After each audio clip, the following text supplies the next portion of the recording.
দুনিয়াতে আমাদের আনন্দের শেষ আছে, কিন্তু আল্লাহর জান্নাতের কোনো আনন্দের শেষ নাই।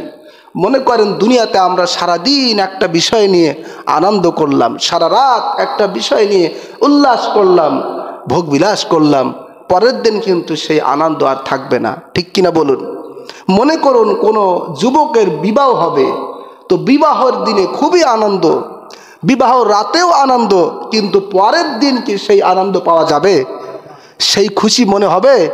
হবে না। দুনিয়ার সুখ, দুনিয়ার আরাম, দুনিয়ার আয়েশ, দুনিয়ার ভোগ বিলাস শুরু হয়, তাৎক্ষণিক শেষও হয়ে যায়, কিন্তু পরকালে আল্লাহ পাকের জান্নাতে, বিশেষ করে জান্নাতুন নাঈমে ভোগ বিলাস আরাম আয়েশ রয়েছে, শুরু হবে কিন্তু কখনো শেষ হবে না।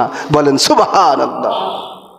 এজন্য আল্লাহ পাক বলেছেন, ইন্নালিল মুত্তাকিনা ইনদা রাব্বিহিম জান্নাতিন নাঈম।